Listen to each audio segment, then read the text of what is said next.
بەناوی خوای پەروەردگار سڵاوتان لێبێ بینەران و ئازیزان و خۆشەویستانی بەردامەی پەیامی ڕۆژ لە هەر شوێنێکەن جوانترین سڵاوی ئێمەتان پێشکەش بێت. ئەم ڕۆژ لەگەڵ هاوکارم کاک ڕیاس بەردامەی پەیامی ڕۆژتان پێشکەش دەکەین. بەناوی خوای بەخشندەی میهرەبان خۆشەویستان جارێکی تر سڵاوتان لێبێ. سوپاس بۆ خوای گەورە کە جارێکی تر عومری ئەمانەتی پێبەخشینەوە تا لە خزمەت ئێوەدابین و بۆ پێشکەشکردنی ئەڵلقەیەکی نوێی بەرنامەی پەیامی ڕۆژ. تەمەنای ڕۆژێکی پڕ لە ئاسوودەی و خۆشیتان بۆ خوازیم. پرۆگرامەکەمان ئەمڕۆ لە سێ تەوەری سەرەکی پێگاتووە. سووتانی دارستانەکانی ئوسترالیا و لێکەوتەکانی بەتایبەت لەسەر ژینگەی جیهان تەوەری یەکەمی بەرنامەکەمانە بێ کەوا چۆن ئەو لێکەوتانە چین کەوا ڕوو دەکاتە ژینگە و ژیانی ئەمڕۆی مرۆڤایەتی بۆ هۆی بەردەوامبوونی و ئاگری کە لە دارستانەکانی ئوسترالیا کەوتۆتەوە ماوەی چەند مانگێکی زۆرە. موسڵمان چۆن لایەندارێتی بکە؟ ئایا موسڵمان بۆی هەیە لە هەر ئەگەرێکی سیاسی و یا بەریەککەوتۆ ململانەیەکی سیاسی وەرزشی و ئابووری و زۆر جار کۆمەڵایەتیشدا چۆن پێویستە لایەنداری لایەک بکات و خۆی بۆ کەسایەتیەک سەرکردەیەک وەرزشوانەیەک لای بکاتەوە؟ ئەمە تەوەری دووەمی بەرنامەکەمانە بێت. تەوەری سێمی بەرنامەکەمان قسەکردنە لەسەر چۆنیەتی خۆپاراستن لە پەتاوەرزیەکان کە لە ئێستادا بەشێکی زۆر لە پەتاوەرزیەکان بڵاوبوونەتەوە. ئایا ڕێی تێدەچێت ئێمە خۆمان لەو پەتاوەرزیانە کەوا گواسراون بپارێزین و نەیەڵین خۆمان تووشی ئەو پەتایانە ببین؟ چۆنیەتی خۆپاراستن لە پەتاوەرزیەکان تەوەری سێمی بەرنامەکەمانە بێ کە ئەمڕۆ میوانی شارەزای بوارەکان هەریەکە لە بواری خۆیدا قسە لەسەر و تەورانەمان بۆ دەکات لەگەڵ کۆمەڵی ڕاپۆرت و زانیاری دەسوود. وەگەمیشە دەچینە لای پێشبینی کەشوهەوای شار و شارۆچکەکانی کوردستان با بزانین ئەمڕۆ ئاو هەوای کوردستان و ناوچە جیاوازەکانی چۆن چۆنی.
لە ئێستادا بەرپرسانی باڵای عێراق لە مشوریەوەدا چی بکەن بۆی کە نرخی دۆلار لەوە زیاتر بەرز نەبێتەوە و بگەڕێتەوە هەستی جارانی چووکە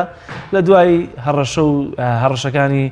ترامپ یا بەسەرەوەی کە سزای ئابووری بەسەر عێراقدا بسەپێنێت نرخی دۆلار لە چاو دیناری عێراقی بەرزبوونەی بەخۆوە بینیوە. لە بڕگەی نرخی دراوەکاندا سەرنجتان ڕادەکێشین بزانین کام یەک لە دراوەکانی تمان لیرەی تورکی و دۆلاری ئەمریکی بەراورد بە دیناری عێراقی گۆڕانکاری بەسەردا هاتووە. با پێکەوە بینێریە و بڕگەیەش بین.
لە بڕگەی یادەوەریدا بزانین ڕۆژانی یانزەی یەکی ساڵانی ڕابردوو چ ڕوودا و مێژوێکی گرنگتیایە ڕوویداوە با پێکەوە بینەری بڕگەی یادەوەریەکان بین.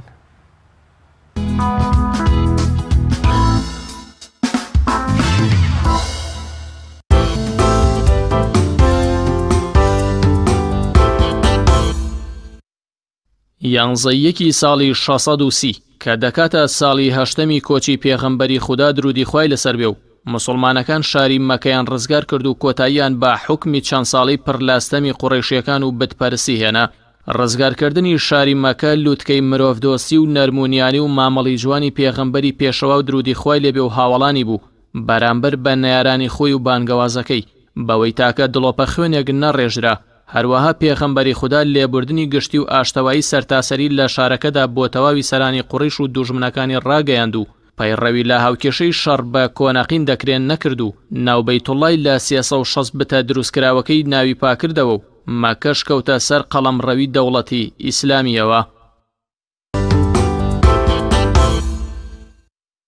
یانزەیەکی ساڵی 1946 لە شاری مەهابەتی پایتەختی کۆماری کوردستان ڕۆژنامەی کوردستان وەک یەکەمین ڕۆژنامەی کوردی و زمانحاڵی کۆماری مەهابەت هاتە بڵاوکردنەوە و ئەوەش بووە یەکێکی تر لە دەستکەوتەکانی کۆماری مەهابەت لەو کاتەدا کە ڕۆڵی سەرەکی هەبوو لە هۆشیارکردنەوەی خوێنەرانی کورد. هەروەها تەواوی بەیاننامە و بڕیارە ئیدارەکانی کۆماری مەهابەت لە ڕۆژنامەی کوردستاندا بڵاو دەکرانەوە.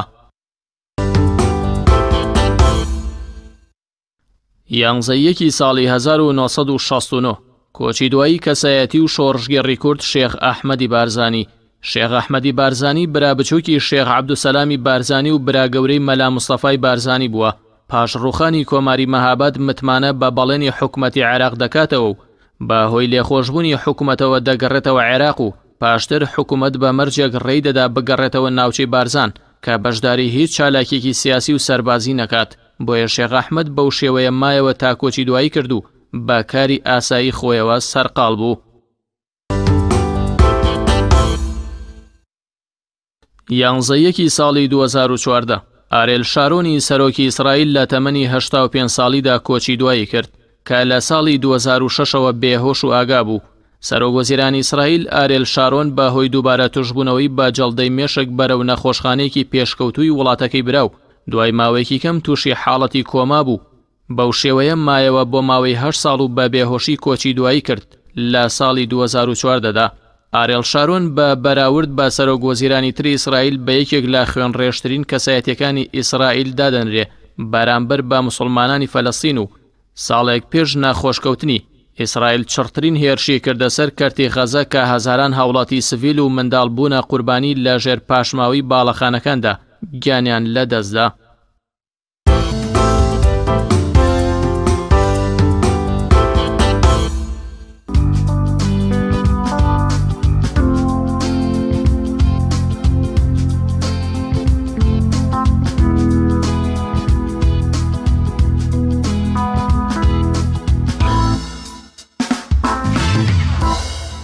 ماوەی چەندین ڕۆژە دارستانەکانی ئوسترالیا بە بەردەوامی دەسووتێن.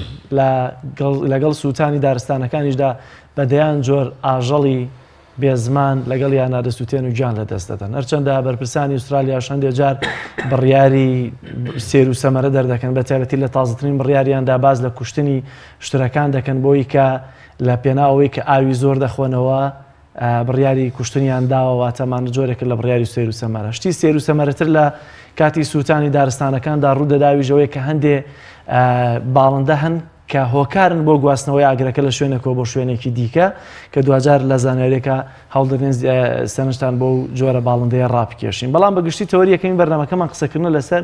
سووتانی دارستانەکانی ئوسترالیا و لێکەوتەکانی و بەتایبەتی ئایا پێویست دەکات ئێمە لێرەوە قسە لەسەر سووتانی دارستانی بکەین کە لەو دوورانەیە و لە وڵاتی ئوسترالیایە بۆ قسەکردن لەسەرم تەوەرە میوانداری زۆر بەڕێز کاک ڕەنجعەتا هاوسەرۆکی سلێمانی ڕێکخراوی سروشتی کوردستانمان کردو. زۆر سپاس کاک ڕەنج. زۆر بەخێر بیت. ئەگەر لێوە دەست پێ بکەین سووتانی دارستانەکانی ئوسترالیا هیچ پەیوەندی بەێمەوە هەیە کە ئێمە باسی بکەین؟ دارستانەکانی ئوسترالیا وەکو ڕێگەزی گرنگ لە ڕێگەزی ژینگەی سروشتی بۆی زەوی بەڵێ بێگومان پەیوەندی تەواوی هەیە بە ژینگەی کۆی زەویەوە چونکە ئێمە ئەگەر بەرگە هەوا ئاژمار بکەین گۆی زەوی خاوەنی یەک ژینگە هاوبەشە لەو نیوەندەیشە هەوای گۆی زەوی هەموو مرۆڤایەتیەوەی هەموو گۆی زەویە بڵێ بە تەواوی پەیوەندی بە ژینگەی سروشتی گۆی زەویەوە هەیە. ئەو دارستانەکانی ئەمازۆن ئەوانەی کالیفۆرنیا دارستانە باراناویەکان بە شێوەیەک هی هەموو گۆی زەوین تەنیا هی ئەو سنوورانە نین کە بەدەستی مرۆڤ کێشراوە و تایبەت کراوە بە وڵاتێک بەڵێ پەیوەندی تەواوی بە ژیانی هەموو گۆی زەویەوە هەیە. زۆر باشە. لێکەوتەکانی سووتانی دارستانەکان چین؟ بێگومان لێکەوتەکانی سووتانی دارستان تەنیا سووتانی دارخۆی نییە، ئەو درەختانە نییە. لەنە ئەو دارستانانەیە ملیۆنەها ئاژەڵ هەن کە ڕەگەزێکی هەرە گرنگی ژینگەی سروشتی. ئەو ئامارانی کە پێمان دەڵێن تا ئێستا زیاتر لە 9 ملیار ئاژەڵ یانی لەدەستدا و سوتاوە لەو دارستانانەیە. بێگومان ئێمە هاوکێشێکی گرنگمان هەیە لە ژینگەی سروشتیا پێوترێت ئیکۆسیستەم باڵانسی ژینگەیی و زیندەوەرانە بە شێوەیەک باڵانسێکی ژینگەییان ڕاگرتووە ئەجەنگن لە پێناوی پێش خۆیان و دوای خۆیانە. دارستانەکان ژیانیان لەسەر ئەوان ژیانیان لەسەر دارستانەکانە واتە هاوکێشەیە کە بە بەردەوامی ئەسوڕێتەوە بۆ بەردەوامکردنی ژینگەی سروشتی گۆی زەوی. ئەو دارستانانە تەنها درەخت ناسووتێ، تەنیا ئەزیندەوەر ناسووتێ و نامرێت، تەنها ئاو ژەهراوی نابێت، بەڵکو لە تازەترین راپۆرتەکە کەناڵی BBC ڕۆژی حوتیمان ئامادەی کردووە بەرگە هەوای ئوسترالیا بە تایبەتی شاری کانبێرا و نیو ساوث وێلز بە تەواوی خەریکە دووچاری ژەهراوی بوون ئەبێت. ئەمە ئاماژەیەکی ترسناکە بە ژینگەی گۆی زەوی. چۆن بورکانەکانی ئایسلەندە ساڵی 2009 تەقیەوە خۆڵەمێشی بورکانەکە گەیشتە شاری حەڵەب، بە هەمان شێوەیش سووتانی ئەو دارستانانە ئەو ڕێژەی لە کاربۆن و پیسبوونی بەرگەهەوا تەشەناکە بە هەموو گۆی زەویە. زۆر جار سووتانی دارستانەکان ئەگەر تەنانەت بە ڕووداوێکی سروشتی یان بۆونە مرۆییش بێ بە جۆرە لە جۆرەکان خوێندنەوەی سیاسی بۆ دەکرێت وەکو ئەوەی ئەمازۆن و لە ئێستاشدا کەم تەرخەمی نێودەوڵەتی لە ئاست ئەو ئاگرەی دارستانەکانی ئوسترالیا هەر بە جۆرێکی دیکە دەچێتە نێوان شەڕ و ململانەیەکی سیاسیەوە لە کاتێکا کە دارستانەکان ئۆکسجینێکی پاک بۆ تەواوی کۆمەڵگەی مرۆڤایەتی دەنێرن و دوان ئۆکسیدی کاربۆنی هەڵەمژنەوە کە ئەمە سوودێکی گرنگیە. بۆچی وەکۆڵێ بڕیاری سیاسی نێودەوڵەتی لە ئاست ئەم ئاگرکەوتنەوانەی بە تاوێت ئەوەی ئەمازۆن و ئێستاژ ئوسترالیا کەم تەرخەمیەکی زۆری پێوە دیارە؟ خۆی ئەبێ ئەمڕۆ تەواوی وڵاتانی دنیا لەسەر ئەو خاڵە بوەستن کە سروش دایکە. بێگومان هەرچی ناوەندی زانستی و راپۆرتی نێودەوڵەتی و ناوەندە زانستی و ئەکادمیەکانی بواری ژینگەی گۆی زەوی و سروشت هەیە ئاماژە بە ئەوەیەن کە گۆی زەوی ئێستا توانای ئەو لۆدە زۆرەی نییە کە مرۆڤایەتی خستوێتە سەری. سەرنجام ژینگە و دارستانەکان بخرێنە نێو ململانە سیاسی و سەربازیەکانەوە. ئەمێ بچمۆ سەر ئەو خاڵە ئوسترالیا و هەموو وڵاتە زەلیهێزەکانی دنیا بە شێوەی لە شێوەکان ڕاستەوخۆ دەستیان هەیە لە تێکدانی ژینگەی زەویە، لە گەرمکردنی بەرگە هەوای زەویە. ئوسترالیا لە ساڵی 1970ەوە هەتاکو 19 مانگی 12 ساڵی ڕابردوو ڕێژەی پێوانەیی تۆمار کردووە لە بەرزبوونەوەی پلەی گەرمایە. ڕۆژی 19 مانگ پلەی گەرما 40.9 بۆ ڕۆژی دواتر بۆ بە 41.5 کە ئەمە بەرزترین حاڵەتی گەرمیە لە ئوسترالیا. چۆن ئێستا چلی زستانە و وشکە سەرما لە سلێمانی بە جیاواز لەگەڵ هەموو پارێزگاکانی ترا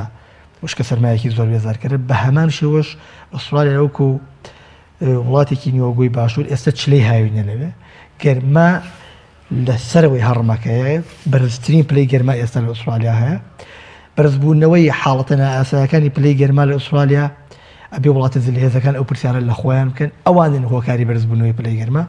تا ئێستا قسەکان بەو ئاراستەیە کە هۆکارەکە سروشتیە،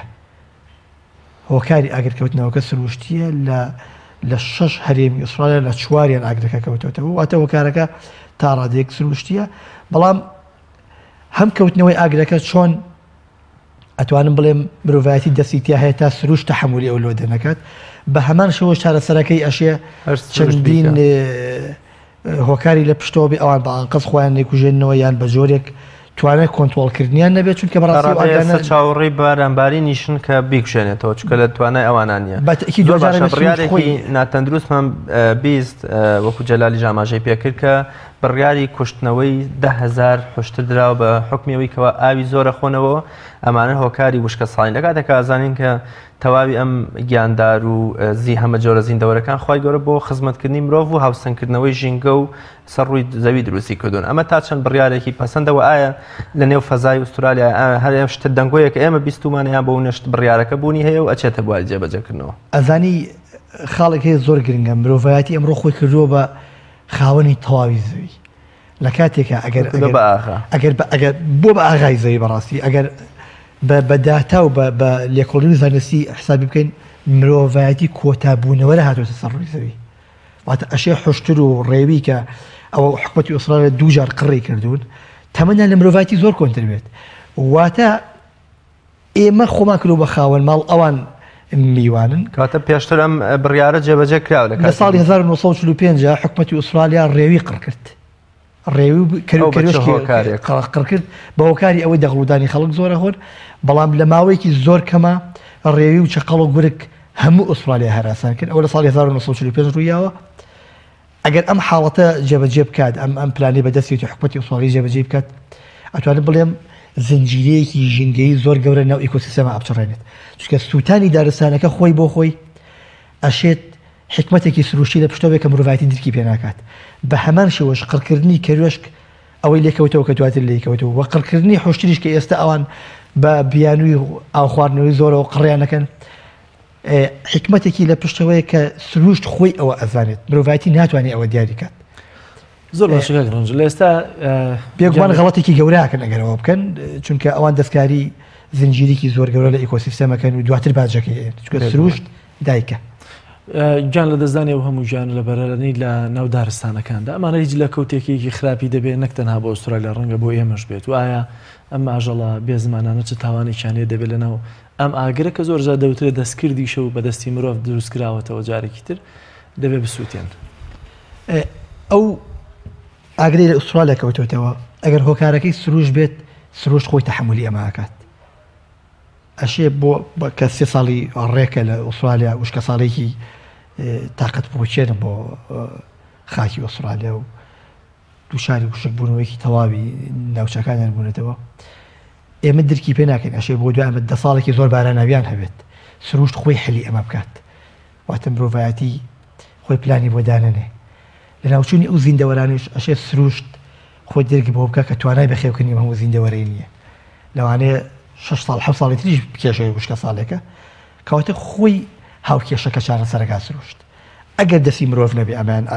لەوان وەکوی ئەمە زۆر کە گومانێکی گەورە لەسەری بوو لە پێناوی پاقلەی سۆیە هەزارها هێکتار زەویان لەناو برد ئەمە دەستکردی مرۆڤ بوو تا ڕادێک زۆر بناو دەزانستیەکان کۆک بوون لەسەرەوە بەڵام ئەمەی ئوسترالیا ئەگەر حاڵەتەکە سروشتی بێ سروشت خۆی تەحملی ئەمە بەڵام ئەگە هەر سروشتیش بێ بەرەنجامی دەستی گێرە شێوێنانەی هەر مرۆڤ ینی گەرمبوونی بەرگەهەوا و ملیۆنان کارگە و بەنزین خانەکان و گومانیتیانی کاتەمە هەر بەرەنجامی گەرمبوونی بەرگەوا پەیوەندی بە دەستی مرۆڤەوە خۆی حاڵەتەکانی ئەگەر کەوتنەوە ئەوانی ئەفریقا ئێستا ئەفریقا ئاگرەکەوێتەوە بەهۆی دڵۆپی ئاوە کە لە شێوە زەڕەبین دروستە بێت و دواتر ئاگرێکی گەورە هەڵەگرسێنە و دەشت و پاوانێکی زۆرە سووتێنێ ئەمە سروشتیە بەڵام بۆ ئوسترالیا کە وڵاتێکە خاوەنی ئەتۆمە وڵاتێکە چەک و چۆڵی سەربازی زۆری هەیە تەقەمێکی زۆر بەرهەمێنێ سوپای سەربازی هەیە لە وڵاتە جەنگی تیاری جەنگی هەیە و یعنی بە جۆرێک ئەمانە بەشدارن لە کاولکاری ژینگەی بەرگە هەوای زەویە کە ئەشێ قەتیزبوونی گەرما و بەرزبوونی و پلەکانی گەرمە هۆکارێکی یەکێ بە لە دەرەنجامەکانیەوە بەڵێ ئەگەر بە هەر جۆرێک بێت مرۆڤایەتی ئەمڕۆ بە شێوەیە لە شێوەکان دەستی هەیە لە تێکدانی ژینگەی تەواوی بۆی زەویە بەڵام من قسەکەم لەسەر ئەوەیە ئەگەر سروشت خۆی ئاگرەکەی نابێتەوە سروشت خۆی تەحملی چارەسەرکردنەکەت دوشتی جیاوازن بەڕاستی ئەگەری هەیە سووتانێم گیان لە بەرانە جۆرێک لە گیان لەبەر لە ناوچەکەیە قڕ بکرێتەوە تەواتی بۆ ئەم بێگومان ئوسترالیا بە کوالە و بە کەنغەر بەناوبانگە ئەشێ ساڵانی دواتر هاوسەنگێکی ژینگەی هەبێت کە بەهۆی ئەم دوو ئاژەڵەوە ڕایگیراوە لە دارستانەکانی ئوسترالیا لە خاکی ئوسترالیا خۆیان ئەنجامەکانی ببینن لێکەوتەکان ببینین کە بەهۆی نەمانی کەنغەر و کوالاوە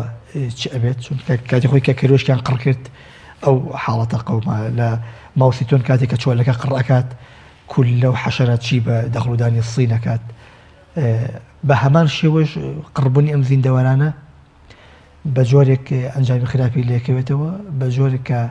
ژینگەی ئوسترالیا ئەتوانم بڵێ بکەوێتە ژێر هەژمۆنی چەندین تەجاوزی ژینگەییەوە چەندین لەکترازانی هاوسەنگی ژینگەیەوە کە بە ساڵانی داهاتوو بێناون لە زانستیەکانوانەمان بۆ یەکجان دەزانیاریتانە بێ کوژانەوە یا هەوڵەکان بۆ کوژانەوە کۆنتڕۆڵکردنی ئەماگرایەتە ئوسترالیا خۆیەتی یا ناوەندە نێودەوڵەتیەکان بەشدارن چکە زۆر جار دەبینین ساڵانە کۆنگرە و کۆنفرانسی نێودەوڵەتی دەکرێت لەسەر کەشوهەوای جیهان ئایا ئیدی ئەمانە کەی دەبنە فرێن ڕاستی کەشوهەوا خەبەری ئەم بەیانی من سەعات هەشتم هەیە کە چێکی هەواڵەکانم کرد هەتا ئێستا ئەوانی کە زۆر یارمەتی ئوسترالیان تەنیا خۆبەخشەکانی ئوسترالیا خۆیەتی واتە ناوەندی ئاکردکوژێنەوەی ئوسترالیا ناوەندی حکومی خەریکە لە کۆنتترۆل دەرەچێت ئێستا خۆبەخشێکی زۆر داخڵ بوون بە تایبەتی لە ڕۆژهڵاتی ئاسیاوە لە کۆریا و یابان و لە تایلەند و لە تایوانەوە خەڵکێکی زۆر داخڵ بووە ئاگرەکە زۆر لەوە گەورەترە کە کۆنتترۆڵ کرێت بەڕاستی چونکە بە درێژایی هەموو ڕۆژهڵاتی ئوسترالیا ئێستا ئاگرە واتە ئاگرێکە تەنیا ئاگرێکی بچووک نییە لە هەرێمێ بێ بێچانسێکی دیکەیان لەوایە کە ئاگرەکە تەوژمە هەوایەکی گەرم لە زەریای هێمنەوە بە ئاراستەی کەوتنەوەی ئاگرەکە دێت ئەمە کوژانەوەی ئاگرەکەی زۆر قورس کردووە بەڵام بە هیواین ئیتری ژینگەی گۆی زەوی و بەرگە هەوای زەوی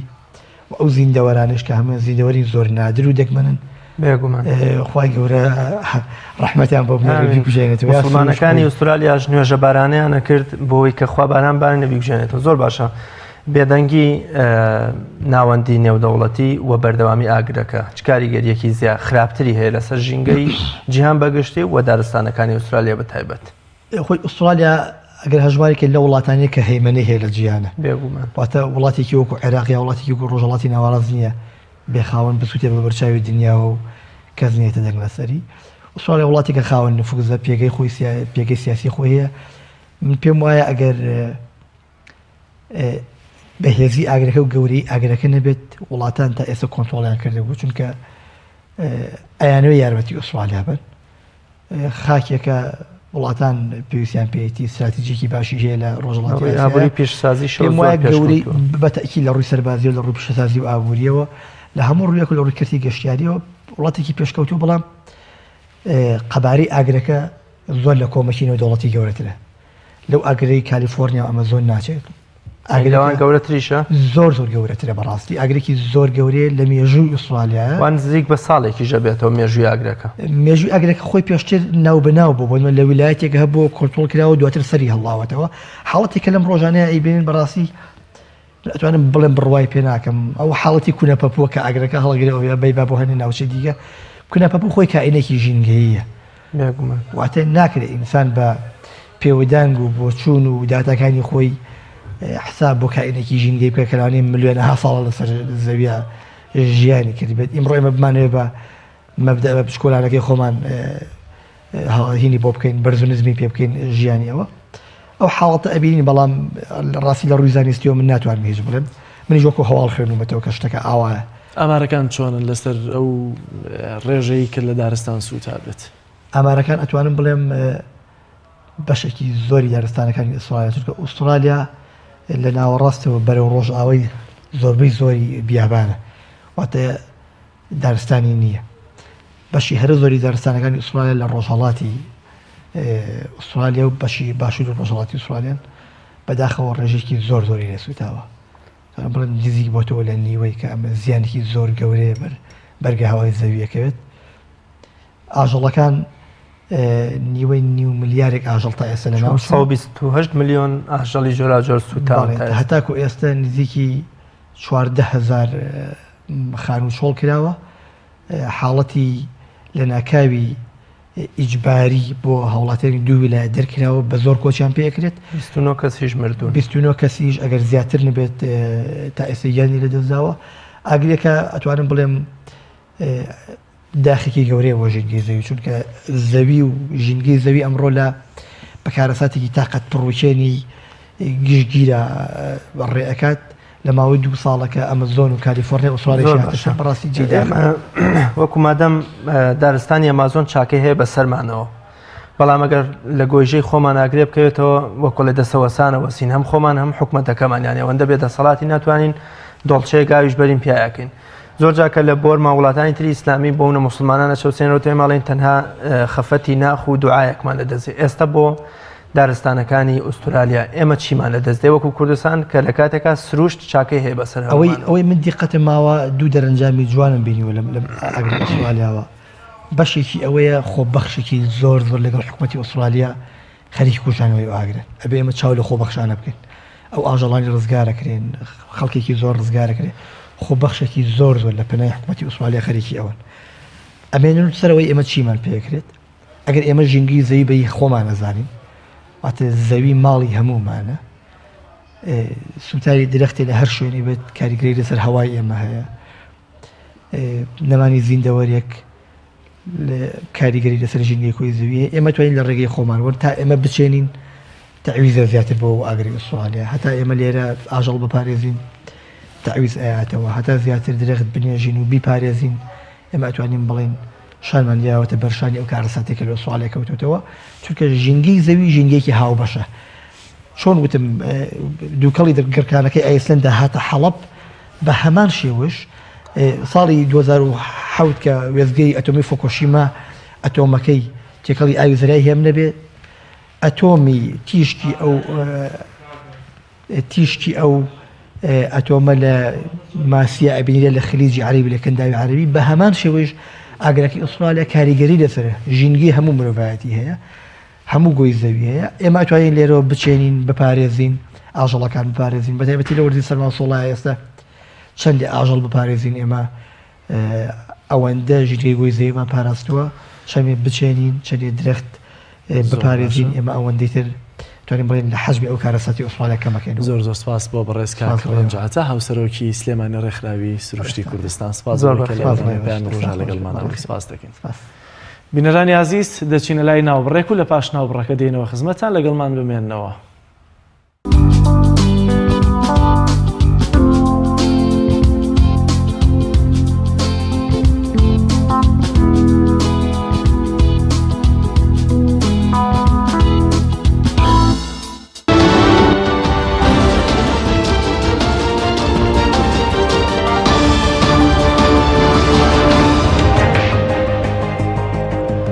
بینەرانی عزیز کورتێک لە هەواڵ و زانیاریگەنیەکانی ڕۆژتان پێشکەش دەکەین.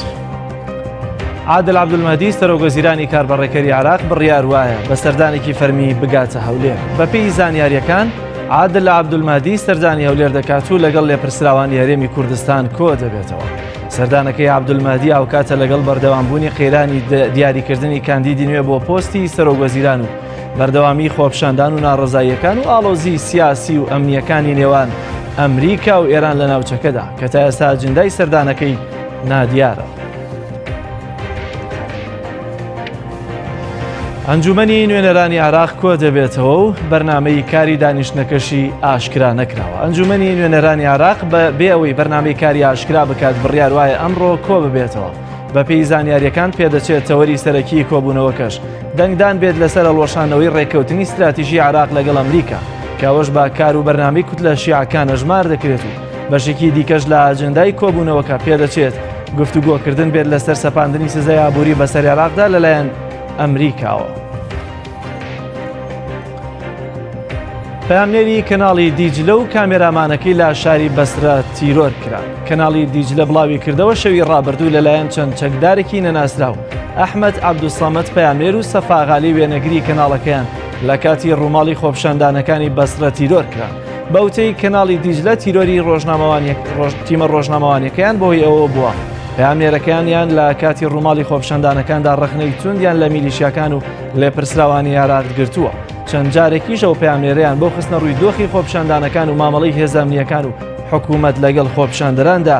لە کەناڵ عەرەبیەکان دەرکەوتووە. ئەحمەد عەبدوسەمەد پەیامنێر لە کەناڵی دیجلە لە دوایین دیمەنی ڤیدیۆییدا کە ئەمڕۆ پێش کوژرانی تۆماری کردووە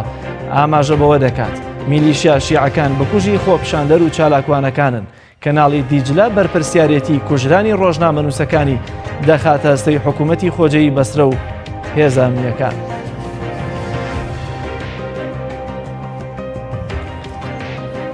سەرۆک کۆماری ئێران ڕایگەیاند کەوتنە خوارەوەی فڕۆکە ئوکرانیەکە بەهۆی هەڵەی سیستەمی بەرگری موشکیەوە بووە و لا ناوچەکەدا و بکەرانیە و کارەش دەبێت بە سزای یاسایی خۆیان بگەێنرێت.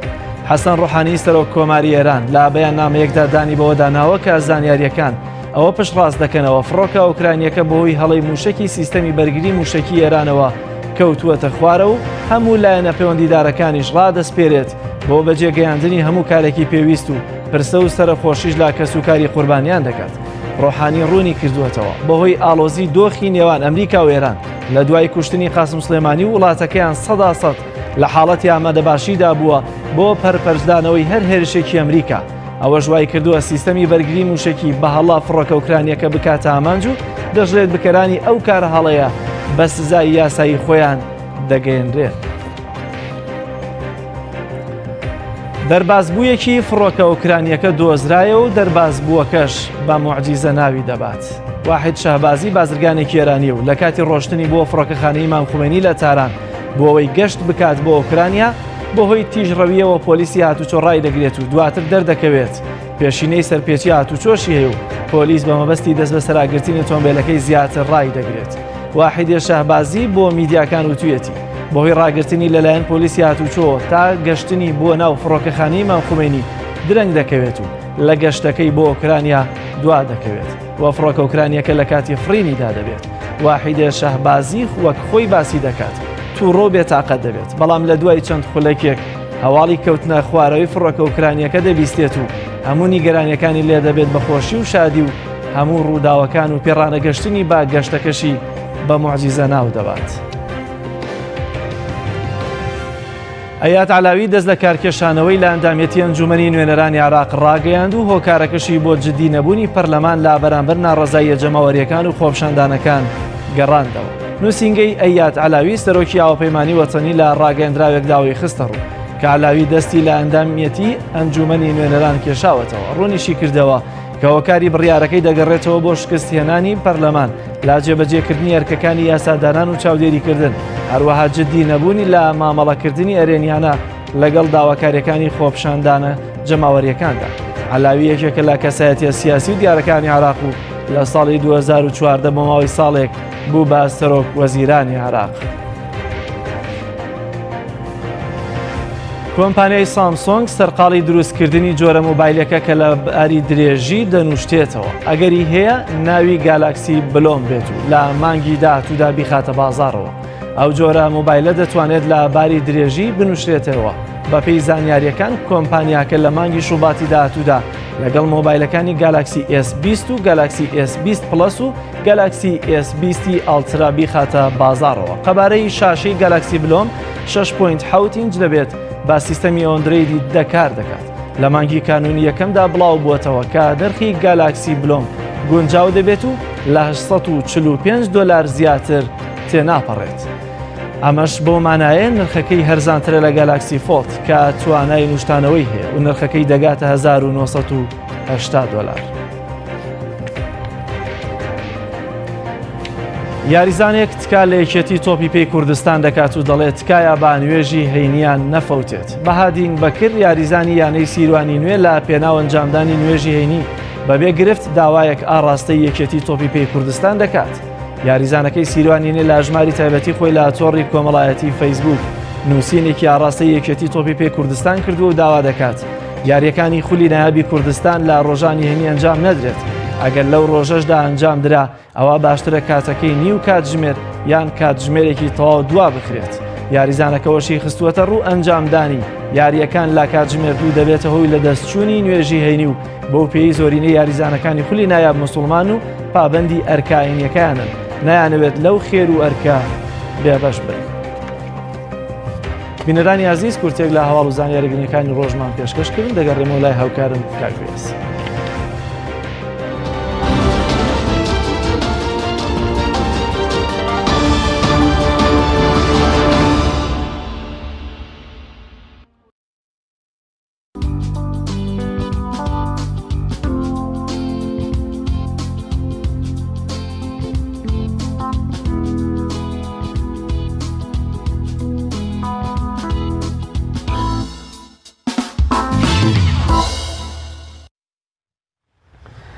خۆشەویستان بەڵێ تەوەری دووەمی بەرنامەکەمان وەک ئاماژەمان پێکرد موسڵمان چۆن لایەندارێتی بکات. زۆر جار لە لایەندارێتیکردنمانە ئەوەندە دەچینە پێشەوە و هێندە دەمارگیری و ئونسوری دەرەبڕین کە بە جۆرێ لە جۆرەکان هەم خۆمان ناشرینەکەین هەم ئەو کەسەی کە لایەندارێتیمان بۆ کردو. بۆیە ئاینی پیرۆزی ئیسلام گرنگیەکی زۆری بەم بوارە داواتە. ئاینی پیرۆزی ئیسلام کاتێک ئاینێکی شامیل و گشتگیرە بوارەکانی ژیانی بە بێ وەڵام بەبێ چارەسەر نەهێشتۆتەوە. ئەوە تا عەبدوڵای کوڕی مەسعود ڕەزا و ڕەحمەتی خوای لێبێ دەفەرمێ ئێوە بە تەواوەتی شوێنکەوتوو لایەنگری مرۆڤەکان مەبن. ئەگەر هەر ناچار بوون ئەوە شوێنی وەکۆڵێ لایەندارێتی و خۆشەویستیتان با بۆ مردووەکان بێت چونکە ئەوان سەرنجام ئەگەری گۆڕان و لە ڕێدەرچوونیان کەمترە و یام هەر نیانە ینی بەجۆی لە جۆرەکان. بۆیە ئەوەی کە ئێمە دەیبینین زۆر جار گەنجی ئێمە لە لایەندارێتیکردنی بۆ کەسایەتیە وەرزشی و سیاسی و ئابووری و حتا هونەریەکانیش جۆرێ لە جۆرەکان تووشی سەغڵەتی و ناڕەحەتی یا دەمارگیری دەبینەوە کە دەبێتە هۆی دروستبوونی ناکۆکی و ململانەیەکی کۆمەڵایەتی لە نێوان تاکەکانی کۆمەڵدا. ئاینی پیرۆزی ئیسلام چۆن دەیەوێ چارەسەری ئەمەمان بۆ بکە و لە نێوان زۆر جار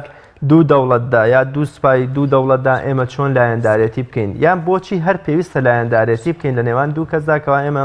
هیچ بەرژەوەندێکی هاوبەشمان نەگونجێ لەگەڵ ئەو وڵات یا ئەو وڵات ئەو هونەرمەند ئەو کەسایەتی وەرزشیدا نەبێت. زۆر بە ئاسایی سەیری شتەکانی دەوروبەرمان نەکەین. بۆیە تەوەری دووەمی ئەمڕۆی بەرنامەکەمان لەوە ئەچێ پەیوەست بێ بە تەواوی ئەو ململانێ وەرزشی و سیاسی و ئابووری و کۆمەڵایەتیانی کە لە چەند ساڵی ڕابردوویە لە چەند مانگی ڕابردوودا ئەیبینین کە زۆر جار خوا نەخواستە کوشتن و عاجزبوون و یەکتر بنیدارکردنیشی بە تایبەت لە ململانێ وەرزشیەکاندا لێەکەوێتەوە. ئێمە چۆن چارەسەری ئەم ڕەوشە بکەین ئاینی پیرۆزی ئیسلام چ ڕێگە چارەیەکی بۆ داناوین. میوانەکەمان ئەمڕۆ لە سۆرانەوە بەڕێز مامۆستا موسلیم عەبدوڵڵا بانگخوازی ئیسلامی دەبێت. ئەگەر بەڕێزیان گوێی لە دەنگی ئەمەی مامۆستا سڵاوی خوای گەورەت لێبێ سپاس بۆ دەرفەتەی کە بە ئێمەت بەخشی. لەوەوە دەپرسم ئایا ئاینی پیرۆزی ئیسلام مەسەلەی لایەندارێتیکردن و پشتگیریکردنی بۆ هیچ شەخص و کەسایەتیەک چۆن بۆ داناوین و میکانیزم و ڕێگەچاری ئاینی پیرۆزی ئیسلام چیە بۆ بوارە؟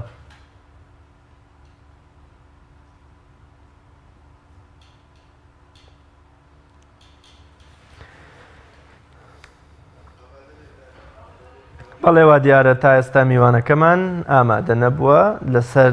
لایەندارێتیکردنی موسڵمان. زۆر باشە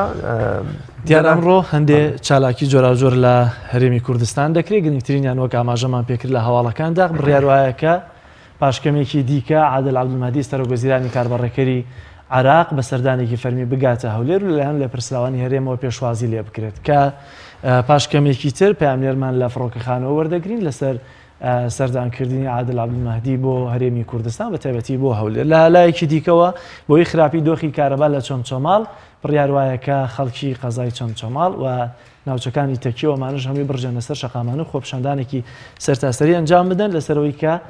کارەبای نیشتیمانیان کەم بووەتەوە. هەندێک لە چالاکی دیکان لە شارەکانی ترکە لە ڕێگەی پامێرەکانەوە بۆتان دەگوازینەوە. تەوەری دووەمی بەرنامەکەشمان وەک کاکراز ئاماژەی پێکرد لەسەر لایەنداریەتیە کە بە تایبەتی لە ئێستادا دەبینین لە نمونەی شەڕی نێوان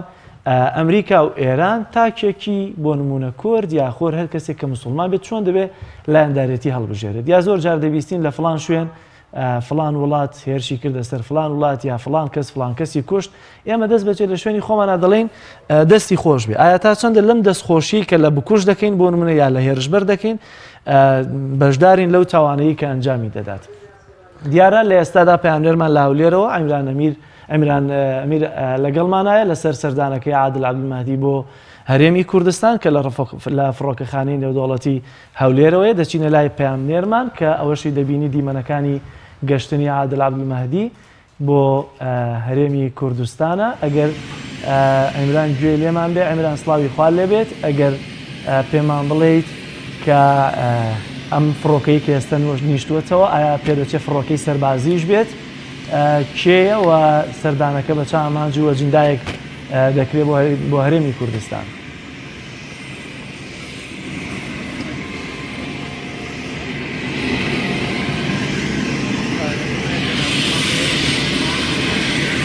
نیشتمانیەکان دیارەکەوەی ئێستا دەیبینن ئەمە هاتنی سەرۆکی وەزیرانی عادل عەبدولمەهدی سەرۆکی کاربڕێکەری عێراقا و پێشوازی لەلایەن سەرۆکی هەرێمی کوردستانەوە نێچیروان بارزانی لێ دەکرێت کە ئەمڕۆ ئەمان لە هاتنی و لە سەردانیەکەیەوەیە کە قسە لەسەر و بارودۆخەی ئێستای عێراق بکەن و تاوتوێ و بارودۆخانە بکەن دیارەمە یەکەم هاتنیەتی بێت بۆ هەرێمی کوردستان و هەرچەند ئێستا کە لەلایەن پەرلەمانی عێراقەوە دەست لە کێشانەکەی عادل عەبدولمەهدی قبول کراوە بەڵام ئەمڕۆ دیارە دوایە و بارگژانی لە نێو ئەمریکا و ئێران هەڵی سەری هەڵدا لە ڕۆژانی ڕابردوو بە پەیوەندیەکی تەلەفۆنی لەگەڵ سەرۆک بارزانی قسەی کرد و تاوتوێی بابەتەکانی هەرێمی کوردستانیان کرد دیارە ئەمڕۆ پێویستی زانی سەردانی هەرێمی کوردستان کار لەلایەن نێچیروان بارزانی سەرۆکی هەرێمی کوردستان و لەلایەن جێگرەکانی و لەلایەن جێگرەکانی سەرۆکی هەرێمەوە پێشوازی لێ دەکرێت قەرارە ئەمڕۆ لەگەڵ بارزانی کۆ بێتەوە و دواتر لەگەڵ سەرۆکی حکوومەتی هەرێمی کوردستان مەسعود بارزانی کۆ بێتەوە و دواتر لەگەڵ نێچیروان بارزانی سەرۆکی هەرێمی کوردستان تاوتوێی بار و گوزەران و هەواڵ و پێشاتەکانی هەرێمی کوردستان بکەنەوە خۆ چۆن بتوانن هەرێمیش وەکو پێگەیەکی گرنگ لە نێو عێراق قسە لەسەر بارودۆخەکانی ئێستای کوردستان کرد دیارە ئێستا دەچنە ژوورەوە قەرارە ئێستا لە نێو مەتاڕی هەولێر دەربچن و یەکەم سەردانی بۆ لای سەرۆک بارزانی بێ دواتر ئێمە لە گەشتەکانی تر زانیاری زیاترتان لەسەرم گەشتەیە بۆ دەگوازنەوە چەندەکە زۆر باشە دیارە بینەرانی عزیز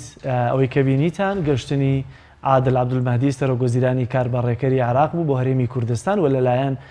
سەرۆکی هەرێمی کوردستان و جێگیری سەرۆکی حکوومەتی هەرێمی کوردستانەوە پێشوازی لێکراوە و ستافەرشی کە دیارە لەگەڵ عادل عەبدولمەهدی بوون بە تایبەتی وەزیری دارایی کە سەربەپشکی کوردەوە فواد حسێنەکە سەربا پارتی دیموکراتی کوردستانە یاوەری بوو لەگەڵ چەند بەرپرسێکی دیکەوەشی کە پێدەچوو لە پشتەوەی یەکێکان لە نوێنەرانی حکوومەتی هەرێمی کوردستان بوو لە بەغداد دیارە تا ئێستا ئەجەندای فەرمی کۆبوونەوەکەی عادل عەبدولمەهدی بۆ هەرێمی کوردستان دیار نییە بەڵام وەک پەیامبەرمان ئەمیران ئەمیر ئاماژەی پێکرد بڕیار وایە لەگەڵ سەرۆکی هەرێم و دوجار لەگەڵ سەرۆکایەتی حکوومەتیشا کۆ ببێتەوە وایە سەردانی خودی شخصی مەسعود بارزانیش بکات یانە تا ئێستا دیار نییە بەڵام چاودێرانی سیاسی لە یەکدانەوە بۆەوە دەکەن کە هەموو سەردانەکەی عادل عەبدولمەهدی بۆ هەرێمی کوردستان پەیوەستە بەو پەیوەندیە تەلەفۆنانەی کە وەزیری دەرەوەی ئەمریکا لەگەڵ هەرێکە لە سەرۆک بارزانی و هەروەها لەگەڵ سەرۆک وەزیرانی کاربڕێکەری عێراقدا هەیبووە کە تایبەتە بە دۆخی عێراقەوە دیارە ئەوە زانیاریەکان بوو لە هەولێرەوە کە دێنەوە ناو تەوەر و بابەتەکانی بەرنامەی پەیامی ڕۆژی خۆمان کە تەوەری دووەمان وەک ئاماژەمان پێکرد لایەندارێتی یا چۆن تاکی موسڵمان لایەندارێتی خۆی هەڵبژێرت لە نێوان دوو بەرداشتە وەک کاکراز ئاماژەی پێکرد لە تۆپی پێ و وەرزشەوە بیگرە تا سیاست و شەڕی نێوان وڵاتەکانیش ڕەنگە تاکی ئەمە لە خۆڕە لە تۆڕی کۆمەڵایەتی فەیسبوک بە تایبەتی تێبکەوێت و لایەنداریەتیەک بکات کە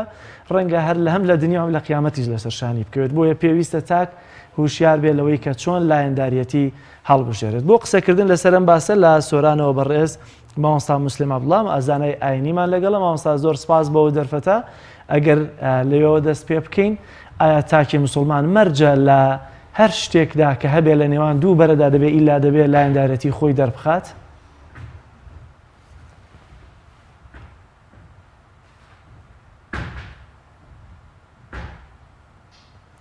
مامۆستا ئەگەر گوێت لێمان بێت زۆر سپاس بەوە دەرفەتە لێەوە دەست پێەکەم ئایا مەرجە تاکی موسڵمان دەبێت حتمما لایەندارەتی خۆی لە نێوان دوو لایەندا دوو بەرەدا یەکلایی بکاتەوە بسم الله الرحمن الرحيم الحمد لله رب العالمين والصلاة والسلام على خير خلقه محمد وعلى آله وصحبه أجمعين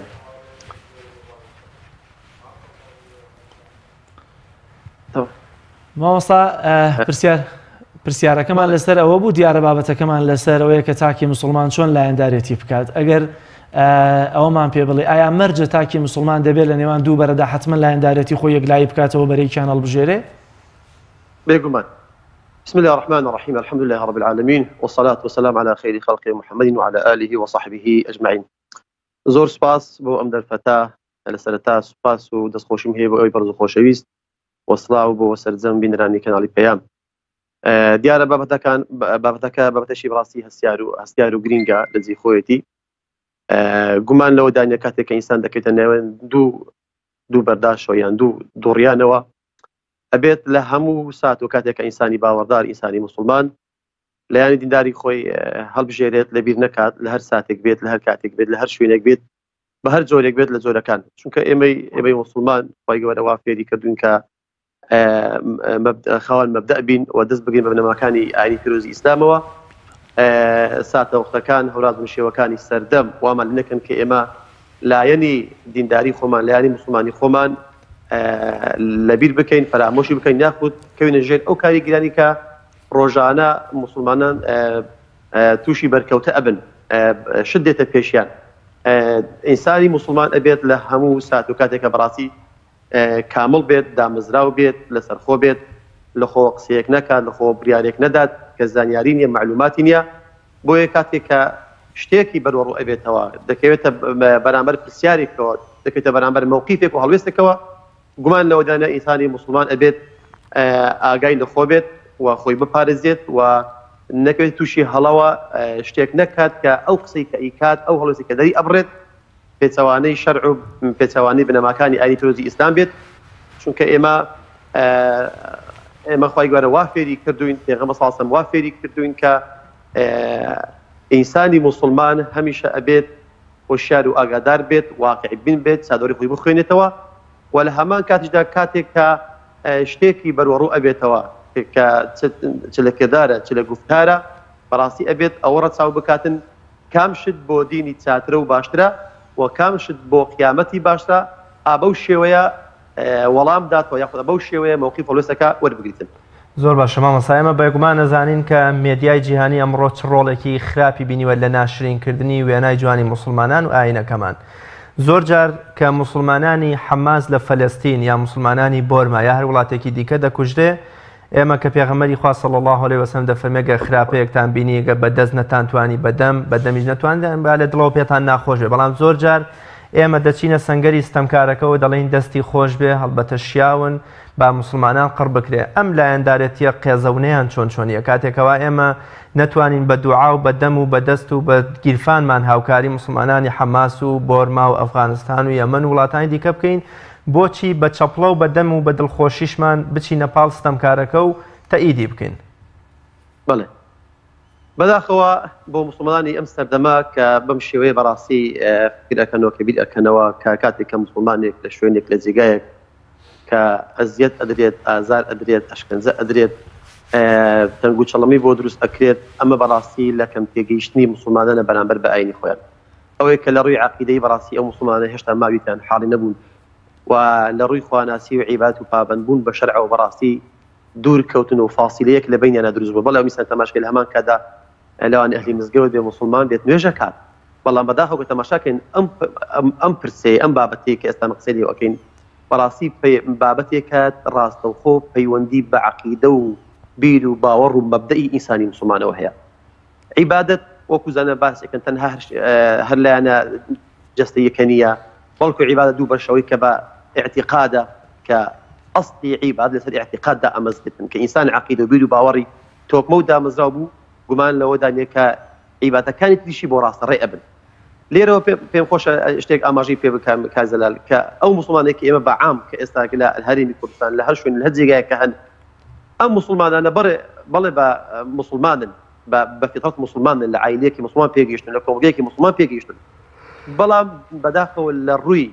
هەروەردەکردن و فێرکردن لە مەناڵیەوە تا کۆتا ساتی تەمەن بە شێوەیەکی مەدرووس بە شێوەیەک کەوکو پێغەمبەر صلی الله علیه و سلم کە مناڵەکانی ڕاهێنابوون گەنجەکانی ڕاهێنابوون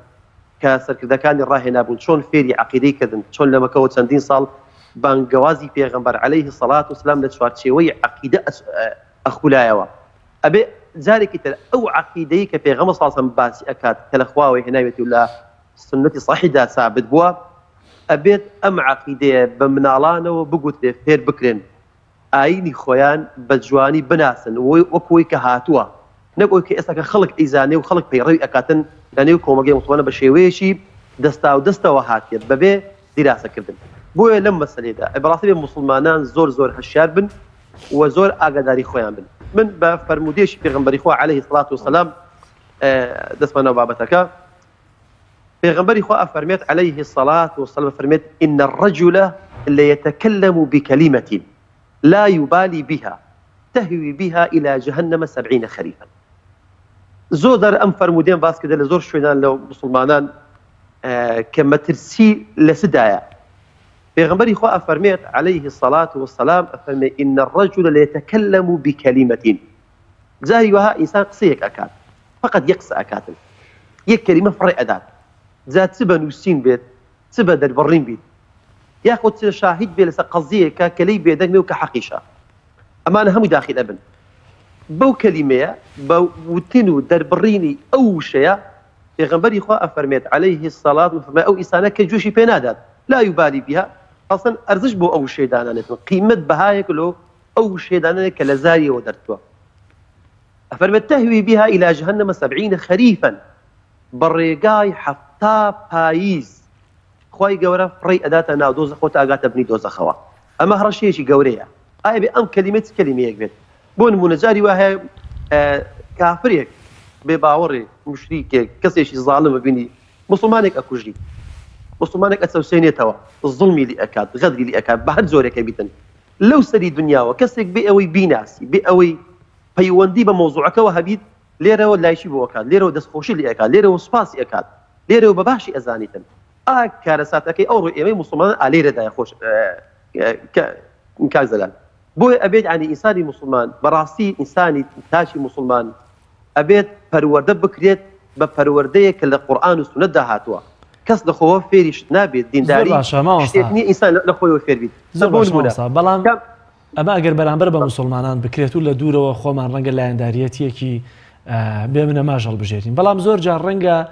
دوو بەرەبن کە هیچیان پەیوەندی بە مسلمانەوە نەبێ یاخۆ هیچیان پەیوەندی بە ئیسلام و کافرەوە نەبێ لە نمونەی یاری تۆپی پێ بگرە بۆ نمونە ئێمە لایەنداریەتی تیپێک دەکەین لەسەرم لایەنداریەتە دڵی براکانمان دڵی کەسوکارمان دڵی هاوڕەکانمان دێشێنین دنیایەک فەوزا دروستەکەین ڕەنگە بۆ هێ ئەوشەوە هەندێک لە ژیانی خۆمان ببین لە کار و کەسابەت و ئیشی خۆمان ببین لە پێناوە لایەنداریەتی کە کردومانە بەڵێ جا ئەمەیان خراپی بەڕاستی ئەمەیان بەڕاستی موسیبەتەکەی گەورەترە و خراتریشە ئێمە جارێ بێت ئەم ئینسانی موسڵمان بەڕاستی عەلا بەسیرە بیت یعنی هیچ قسەیەک نەکاتن حتا ئەو کاتی کە معلوماتی لەلا دەست ئەکەوێتن سەیری کە خۆی گەورە لە قورئانی پیرۆز لە سوورەی ئیسراء بە پێغەمبەری خوا ئەفەرمێت عليه الصلاة فرمێت ولا تخف ما ليس لك به علم إن السمع والبصر والفؤاد كل أولئك كان عنه مسؤولا أو أخوي جورا الروي خطابي لشيء لبيغمبري خوايا عليه الصلاة والسلام كلو فري كامليتي ودا مزراوي بوا كبيغمبري خوايا عليه الصلاة والسلام أي محمد عليه الصلاة والسلام بدواي شتيكا مكوا قسلس شتيكا مكة شتيك ملي أجر علم زانياري درباري أو قصدي أو برسينيا لو إن السمع والبصر والفؤاد كل أولئك كان عنه مسؤولا هل سيد دزقاي سمع كبيستنا بصر بيننا فؤاد كقلب جيغي برياردانا لنا ناخي همو كسيك دا بتاكو بخراب دا فرمي أمانا لروجي قام دا هميان تدا برسن جوي لي أبرسلتوا تشاو لي أبرسلتوا زبان لي أبرسلتوا قلبي إنسان ضلي إنسان لي أبرسلتوا شون أو برياردا شون أو فولستي دربري بس الشيويك أتو أو كسي برامبرد بوشي مثلا متهم كد أقصد لسر كد ببي أوي معلوماته زانياريت لسر هبيتن أو فرمودي بيغمبري خوا صلى الله عليه وسلم خوش جلال قاعدة شي زور جرينجي لدوس أبيت أجابته تاشي مسلمان هناك المسلمان هر كسرك لهر شيء نكافي رأي بكال جيب زي بكال برواد به هر شيء شو قرفت لكم رجع إسا كهنا يبينين أو فرمودي زور مشهورة زور بي خلق لبريتي كاب بيغمبري خوا من حسن الإسلام المرئي تركه ما لا يعني زور عظيمة قاعدة زور قورية أو رؤية شان كأبين درس أبن هم تداخلاته هاتنا ناو موضوع ببي أوي معلومات ببي أوي زانياري تبيتن غمري خوا فرميت يشك اللي اشتهرت زور باشا كان إنسان كلا إسلام حالي بيتن واضح نشتك بينك في وني بتوانية اشتك كردواري اللي أجر سردنا يشي بو بري اللي أبستي زور برسهية زور قصديه أو روكا كمسلمانان بو تجيكي قربوا مسلمانان كان كوشي وبرشي دو برشي اللي كتوتوا حتى لناو خيزانيش لناو كومالجا بشيء شيء قشتي والله بتبدا ناو مسلمان قضيه هي فرسيك هي اصلا نبي وندي بمنو وهي نبي وندي بتو وهي منو تودين لسان فرسيا يكتر ارنجينين قصه لسه يكتر ضلين شد بو يكتر دروس اكين قماني خراب بيكتر ابين درن زامكش هەر ئەمنوتوی کە زەرەری لێ ئەکەین هەر ئەو کۆمەڵگەی کە زەرەری لێ ئەکاتن هەر ئەو ئیسلامەیە کە بە جوانی هاتووی ئێمە دەین وێناکەی ناشرین ئەکەین بۆ چونکە ئەو مسلمانە بەڕاستی ناگەڕن بۆ ئەم شتانە کە بەختەوەر و سەعادەتی ئینسانی تێدا هەیە بۆ ئێوێ ئینسان کاتێک کە قەزەی دێتە پێشی تەماشای پرسەیەک ئەکات بەر لەوەی قسەی لێ بکەیت فکری لێ بکەوە بزانە تا چەند ئەو بابەتە ئەو پرسەیە ئەو حەدەسەیە پەیوەندی بە بنوتەوە هەیە ئایا ئیوەیەکەم تو قسەی لەسەر بکەین ئایا کێشەی بنوت و لێرەدایە کە ئێستا تو لەسەر شتێک قسە ئەکەین کە پێویستی زۆر باشە بەڵام شتێکەیە کە ئەگەر ڕوونتر قسەی لەسەر بکەین ئایا ئەو بنەمایانەی کە دەبێت لایەندارەتی لەسەر هەڵچنین چی وچین لە نمونە ئێستا تازەترین حەدەسی گەرم کە هەیە لە نێوان ئەمریکا بۆ نمونە ئێران ئاڵۆزیەکانیان کە لە عێراق دەستی پێکردووە باشە تاکی ئێمە سیاسیش نەبێ بەڵام هەر خۆی تیا هەڵە قورتێنە و لە فەیسبوک و لە تۆڕە کۆمەڵایەتیەکان دەیەوێت بە جۆرە لە جۆرەکان ڕای خۆی باز بکا بڵێ منیش هەموو بەم شێوازم ئایا تاکی ئێمە جیاواز لە ینی بە هەردوو دیوەکەی هەم کوردبوون و لەوەی کە لە ناو خاکی عێراقین و ململانەکان لەسەر خاکی ئێمن و هەم لەوەش کە مسلمانین چۆن دەبێ لایەندارەتی بکەین لە کاتێکە دووش زلهێز پێکەوە شەڕ دەکەن لەسەر خاکی ئێمە کە هەر کامیان بکوژە لەسەر خاکی ئێمە هەر ئێمە زەرەرەکەین جا چۆن دەبێت لەم کاتانەیە تاکی مسلمان هوشیاری تەنها ئاینی نا دەبێت هوشیاری سیاسیشی هەبێت چۆن لایەندارەتی بکات بەڵێ کازلال بەڕاستی ئێستا ئەنی گرفتەکان زۆر بوون ئێستا کێشەکە لەوەیدایە ئەو خەڵکانی کە قسە ئەکەن لەسەر هەموو بابەتەکان ئەمە سەیرم بەوەی دێت ئایا ئەو خەڵکانە هەمووی پسپۆرن لەو بارەی کە قسەی لەسەر ئەکەن اختصاصی هەیە لەو بارەدا یاخود زانیاری هەیە لەسەر ئەو بابەتەیە کەسێک ئەگەر قەزیە پەیوەندی بەوەوە نییە زاوەکو تاک چۆکو شێوەیەکی گشتی باما ئەو شتانە بەجێ بێڵین لە ئەو کەسانێک کە لەو بوارە زانیاریان هەیە و لەو بوارە کاریگەریان هەیە لەو بوارە ئەتوانن گۆڕانکاری دروستکەن من لێرەوە قسەیەک ئەەکەم تەحلیلێک ئەەکەم ئەو تەحلیلەی من نەپەوی مەوزوعەکەەوە هەیە یەک نەمەعلوماتم لەسەری هەیە نەتەحلیلەکەی من گۆڕانکاری دروست ئەکاتن ئەگەر ئەم کاتێک دێم لە شتێکە قسە ئەەکەم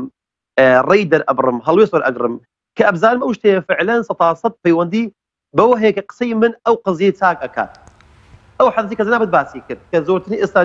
باس و خواستی لەسەرە خەڵکێکی زۆر هاتون لەناو خەڵکی وەقتی لەسەر ئەکات ئەسڵەن هەر نازانێت ینی سیاست چییە و لە چێن دەرهاتێ و چۆن پەیڕەو ئەکرێ و بە تو شێواز ئەکرێتن زۆر باش مسلم تا چەند لایەندارێتیکردنی بێمنەما تووشی وەکڵ ئیممەعە و لە شوێنکەوتنی کوێرانەمانەکایان بۆ منە زۆر جار وەکو فەرمودەکەی پێغەمبەری خوا صلی الله علیه و سلم فەرمێگە خەڵکێک چاکەی کە منیش چاکەکەم کە خراپەشی کرد منیش خراپەکەم واتە ئیممەعە مەبن و واتە تەقلید و لاساییکەرەی و کوێرانە مەبن ئەمە تا چەند وامان لێکاکەوە ئەگە ئێمە هەر لایەندارێتی بێبنەما بکەین نەزانین بۆونە ئاینەکەمان چیمان پێ دەڵێ سەرنجام تووشی وەکۆلە چاولێکەریەکی کوێرانەمانەکە بێگومان کایزەلال لەم بارەوە کۆمەڵی ئاەت و فەرمودەی زۆرن هەن کە پێغەمبەر صلی الله علیه و سلم داوامان لێ ئەکات کە لەسەر ڕۆشنایی بین بەچاڕوونی بین لەخۆوە قسە نەکەین تۆمەت و بوختان بۆ کەس پەنجەی تۆمەت و بوختان بۆ کەسێک درێژ نەکەین شکۆکەی مەگوتمان ئێمەی مسلمان عەقیدە و بیر و باوەڕمان وایە هەر شتێک کە ئەیگەڵین هەر شتێک کە ئیکەین هەمووی چاودێری و ڕقابی خوای گەورەی لەسەرە خوای گەورە ئەفەرمێت فوربک لنسألنهم أجمعين عما كانوا يعملون خوای گەورە سوێند ئەخوات فوربك لنسألنهم ئەگە بەس تەماشای ئەو ئانی ورد بن لەو ئاەتەی خوای گەورە سوێند ئەخوا ئەفەرمێ فوربك لنسألنهم قەسەم بە پەروەردگاری تۆ ئەی محەممەد عليه الصلاة والسلام لنسألنهم ئێمە دڵنیا بە پرسیاریان لێکەین زە ئەم ئاەتە تەماشاکەین چەند تەئەکیدی تێدایە فوربك خوي قسم سوين اخواتن كخواي جور سوين اخوات لا نسألنهم لام هل بو تأكيدا نون هل بو توكيدا اجمعين هل بو توكيدا خوا فرمت يك برسيارتان لأكم لسرتي لسر او كردواني كأيكن ذا كردوي قلبي بيت تظاهري بيت بجوارحها بكريتن تكردوي بقولي بيتن عما كانوا يعملون لسا برسي خواي جورا لو كردواني كمسلمانان أيكن ئەو کردوانانە ئەگەر چاک بێت لەسەری پاداش وەرئەگری ئەگەر خراپ بی لەسەری سزا وەرئەگری خوای گەورە فەرمێت وما يلفظ من قول إلا لديه رقيب عتيد ئێمە بەشت ینی مرۆڤ خوای گەورە کە ئینسانی دروست کردیا بەبێ بەها دروستی نەکردیا بە ئامانجەوە دروستی کردیا بقيمته دروستي كرديان اما قناعت اما اعتقاد وبيرو باور من روجك دادي او جهانك وتعي في ديو دفيسته هما اقرنوا بلاي بارقي فروردقار النوية انسان بودر اكيوتن او شاني كرديني او صاني كدري بريون او ثاني كهنجاي بوناو فعلا راسه صحيح دروستن ياخذ بيت سوادا اقر اوان الراس بيت انساني مسلمان سريف هذا شو رقري اقر بيته خرابيش بيت براستي لسريات زائد ريتن بو ابي انساني مسلمان اقدار بيت اشياء خوي بيت قسيك نكاك او قسي لسواسي شرع دانبيتن كردارك نكات دستارك نكات وهلوسك نكات كلسارسي شرع دانبيتن شونك امانه للرواقي عيني بروزي اسلاموا همو حسابي للسلام ثمانية انسان لو كاتيك لداك بتاوفات اكاد هموی لەژێر چاودێری خی گەورەیە إن الله ئەگەر لایەنداریە سیاسی و وەرزشی و ئابووری و کۆمەڵایەتەکەی ئێمە ببێتە هۆی شیرازەپسانی خێزان دروستبوونی ناکۆکی و ڕق و بۆزی نێوان تاکەکانی موسڵمانان لە کوردستان بێ لە خێزان بێ لە کۆمەڵگەیە ئەم لایەندارەتیان چەندە بۆ منە بێزراوتر و وەکوڵێ ئاینی پیرۆزی ئیسلام هەوڵی داوە لێی دوور بکەوینەوە مە بەجۆی لە جۆرەکان کە ئەگەر پێغەمبەری خوا صلی الله علیه و سلم بە ئەبوو زەڕی غیفاری بفەرمێت تۆ هێشتا پیاوێکی بەشێ لە جاهیلیەتت تایە لەبەرەوەی کە بە بیلالی حەبەشی دەڵێ کوڕی ژنە ڕەشەکە ئەگەر ئێمە بۆ منە لەگەڵ خێزانی خۆمان لەگەڵ برای خۆمان لەگەڵ دراوسی خۆمان لایەندارەتیمان بۆ تیپێکی وەرزشی بێگانە یا سوپایەکی بێگانەی وڵاتێکی دیکە بێتە هۆی ئەمە تا چەند ئاینی پیرۆزی ئیسلام زیاتر ئەمە بخسێنێ و ئامۆژگاری و ڕێنمایی ئێمە دەکات کە لێی دوور بکەوینەوە. بێگومان کە دەڵێن ئەو پرسێ هەم پرسێکی بەحەقەت لە ڕووی عەقیدە و بیر و باوەڕەوە ئەبێت ئینسان لە ڕووی وەلا و بەڕائەوە ئەبێ زۆر هەشیار و ئاگادار بێت هەڵوێستەکانی پاڵپشتیەکانی دەربڕینەکانی هاوسۆزی هاوخەمی هاوخەفەتی خۆشی ناخۆشی دەربڕین هەست نەست نەکەون و ژێر کاریگەری و عاتیفیەوە ئەبێت دەستخۆشی لە کەسێک بکرێت کە لەکات ئەو کەسە کەشتێکی باشی کردیە ئەو شتە باشەیە کە فعلا خزمەت بە دین و بە ژینی خەڵک ئەکاتن ئەو ببیری هێنامەوە ئینسان بۆن یاریزانێک هەیە لە جۆرێک لە جۆرەکانی یاری مەسەڵەن یاری ئەکاتن خەڵک پێمەعجیب و سەرسامە لێرەوە ببێ ئەوەی بزانی ئەو ئینسانە بەڵێ کابراکە لە ڕووی مەسەڵەن فەنی و هونەری و لە هەر بوارێکە بیت توانایەکی هەیە ئینسان پێمەعجیب سەرسام ئەبێتن بەڵێ توانایەکی هەیە لە بوارەکان بەڵام لێرەوە دەستخۆشیکردن و پاڵپشتکردن و خۆ بە قوربانکردن و دەربڕینی خۆشەویستی کە خۆشەویستی بەشێکی گرینگە لە عیبادەت لە ڕووی عەقیدەیەوە لە ڕووی وەلا و بەڕاوە ئەبێ ئینسانی موسڵمان زۆر لێ ئاگادار بێت سەیریکەن لە سوورەی مجادلە خی گەورە لە قورئانی پێزا فەرمێت أعوذ بالله من الشيطان الرجيم لا تجد قوما يؤمنون بالله واليوم الآخر يوادون من حاد الله ورسوله يعني باشا مسلمانان بۆ دراسی قورآن ناکەن بۆ ناهێنەوە بۆ یعنی لێی بەهرەمەند نابن سوود و کەڵکی لێ وەرناگرن ئەی ئەو پەیامە بۆ شەیە خی گەورە ئەو قورآنی کە دابەزانەوە 114 سوورەت ئەو پەیامە هەموو لە ئینسانی مسلمانە کە بێ سوودی لێ وەرگریتن بەبێ ئەو کەسێک بناسی لە شوێنێکە کە دەبینی شتێکی جوانی دەربڕیوە ڕاستە و خۆ مەحەبەت و خۆشەویستی بۆ ئەو کەسە دروست بووە بەبێ ئەوەی بیر بکات و لایانی عەقیدەی خۆیەوە لەلایەن مەبدەئی خۆیەوە تۆ کاکە تاشی مسلمانی ئەتۆ یاسا و بەرنامە و پرۆگرامێکی هەیە کە یاسای خوایە خوا فێری کردی ئەبێت ئەو ئینسانە پێش ئەوەی دەستخۆشی لێ بکەی پێش ئەوەی خۆشەویستی و سۆز و هەست و نەسی و دەربڕی دەبزان ئەو کەسە چێیە ئەو کەس تا چەند بە ئاین و مەبدە و عەقیدەی تۆ ڕازیە ئەو ئینسان تا چەند بە بەرنامەی خۆی ڕازیە ئەگە بێت تو ئاوا فکر بکەین و لێک بدەینەوە ئینسان ناکەوێتە ژێر ئەو کاریگەریانە کەواتە مامۆستا مەرجە هەموو لایەنداریەتیەک بچێتە چوارچێوەی وەلا و بەڕاوەوە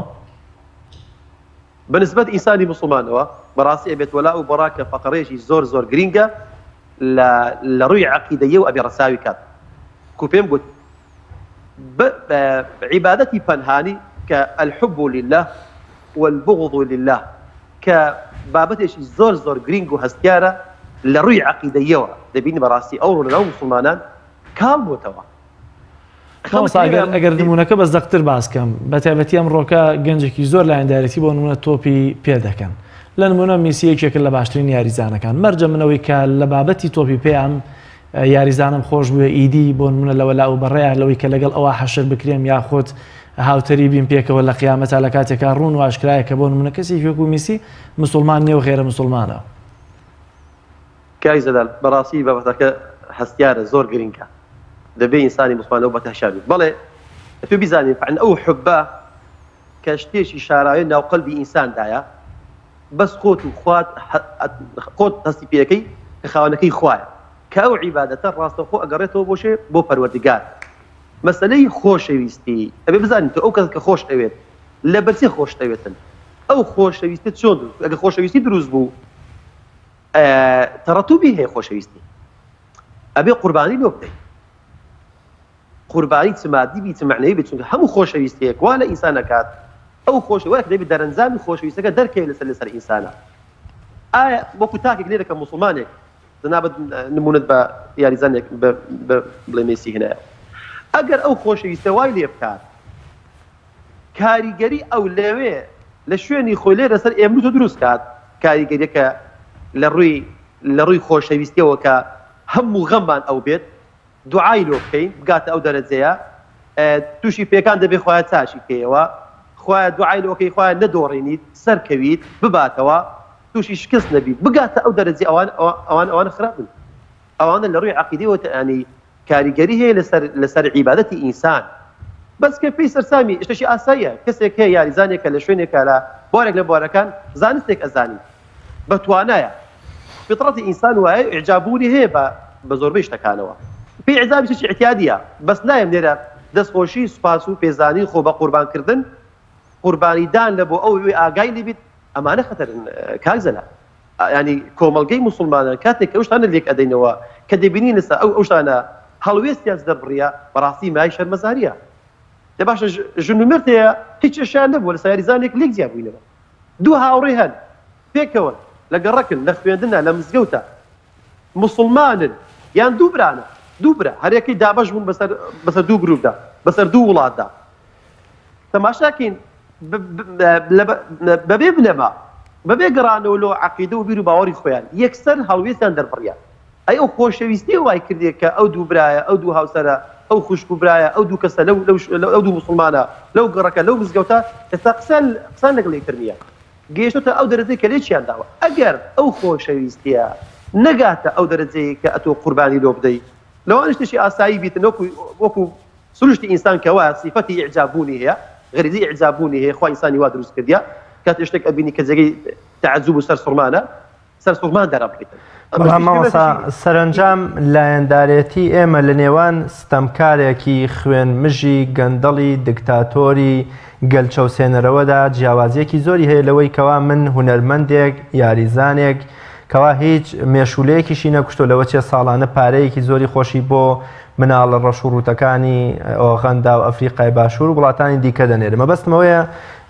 جیاوازیەکی زۆر هەیە گەر تۆ مرۆڤێکی بێوەی و بێکێشە و بێ موسیبەتت خۆش بوێ یا لایەندارێتی بکەی لەوەی کەوا دکتاتۆرێکی وڵاتەکەی خۆت شەو و ڕۆژچەپڵەی بۆ لێ بدەی ماچی بکەی بۆی بگری دوعای خێری بۆ بکەی دەنگی بۆ بدەی سەری خەی سەری بەرزی بکەیتەوە کەواتە پیرۆزی ئیسلام لەسەر مەسەلەی لەوە چە دکتاتۆر و ستەمکارەکە مەسەلەی عەقیدە و بیر و باوەڕ وەلا و بەڕاکەمان لێ ئەپێچێتەوە بەڵام ئەگەر مرۆڤێکی بێوەی و بێزیان نووسەرێکە هونەرمەندێکە وەرزشوانەکە ئەمە جیاوازی هەیە بێگومان وانە گومان و دەنیە کاکزەلا جیاوازیان هەیە چونکە ئیشەکەیان جیاوازە زوڵمەکان مەسەڵەن ئەو زوڵمی کرد و تاوانی کردی و سەرکردەیەکە دەوڵەتێکە کە خوێن ئەڕێژیت گومان و دانی هەر کەس بە پێی حەزمی گوناح و بتوشی گوناحی خۆی ئەوە محاسبە ئەکرێ لەسەریا فەرقی زۆرە ناڵم هەردووکان لێک ئازدانە وەکو یەکوانە بەڵام لە هەمان کاتیشدا قەزێکە قەزەیەکی مەسەلەن عەقیدەیە وەلا و بەڕائیە ئیمانیە دەربارەی کەسانی کە زوڵم و ستەمەکەن خوا گەورە فەرمێت ولا تركنوا الى الذين ظلموا فتمسكوا بالنار اوان اگه بیت تماشی ظلم بکەین خۆ ظلمش کازەلا معلومی زۆر نوعی هەیە شێوازی هەیە دارێک گەورەترین ظلم ئەوەیە کە ئینسان باس کاتێ بەحقەتکە شرک بۆ خوای برێ ئەدەخن ئەوانە گومان دەکەوانە مشریکن زاتی یاریزانێکە چه هونەرمەندێکە چه خۆشنووسێکە لە هەر بوارێک لە بوارەکان کە ئینسان پێسەرسان بێت ئەوانە مشریکن ئەهلی شرکن اعتراف ببوني خواي قورنا كان اجا بش كان شيرشان بو خواي قورنا بريده ممنوع على انساني مسلمان انساني مشيش خوش بيت من فين قلتي اعزاب دربرين شتيكا بس نقعت حد خوشويستي چونکە خۆشەویستی لایەندارێتیکردنمان بۆ شخصیات و کەسایەتە ئیسلامیەکان بۆ نمونە پێغەمبەری خوا صلی الله علیه وسلم دەفەرمێ ئەوەندە بە شان و باڵما هەڵمەدەن و ئەوەندە بەرز مەکەنەوە کەوا لە پلەی بەندایەتی و پێغەمبەرایەتی بمبەنە دەرەوە عەبدوڵای کوڕی مەسعودیش دەفەرمێ ڕەزا و ڕەحمەتی خوای لێبێ ئێوە زۆر بە شان و باڵ و خۆشەویستی و گەورەی کەسێکە هەڵمەدەن ئەگەر هەر ناچار بوون ئەوە با مردووەکان بێچووکەوان مەجای گۆڕان و هەڵگەڕانەوەیان نییە. زۆر جار هەر لە نێو بازنە ئیسلامیدا ئێمە ئەوەندە بە شانوباڵی خەڵکێکە هەڵەدەین کەوا ئیدی ئەچێتە خانەی ئەوەی کەوا بە معسوومیان بناسیێنین و ڕەخنەگرتن لێیان لامان کوفرێکی گەورەیە و بەلامان و نەنگیەگەر خێزانمان مناڵمان دراوسێکەمان ڕەخنە لەو شخصیات و نووسەر و کەسایەتی ئیسلامیانە بگرن. ئەمەش تا چەند پێویستە ئێمە هۆشیاریانە لایەندارێتی خۆمان بۆ شخصیات و کەسایەتی و زانایانی ئیسلام دەرببڕین. گومانی تدانە کاک زەلال ئەوش لە زیێدەڕۆی موسڵمانانە خوای گەورە وەکو خۆی بیناسن کە خۆوەستی خۆی کردیە پێغەمبەری خوا عەلەیهی سڵات وسەلام پێغەمبەران بە شێوەیەکی گشتی وا بیان ناسین کە خوای گەورە باسی کردوون کە ئینسانن ئەوانیش لە چوارچێوەی پێغەمبەراتی خۆیاندا سنوور و حەدی خۆیان دیارە فەلەن نابێ ئەوەندە گەورە بکردنەوە بێنە ئانی ئاست خوای گەورە. جارێک سەحابەیەک لە خزمەت پێغەمبەری خوا صلی الله علیه وسلم سێکی فەرمووی ئینشاء الله وشئت فەرمووی ئەگەر خوا حەز بکە و تۆش حەز بکەی. پێغەمبەری خوا صلی الله علیه وسلم لێی وە جواب هات فەرمووی ئاوا مەڵێ فەرمووی خەرابە فەرمووی ئینشاء الله ثم شئت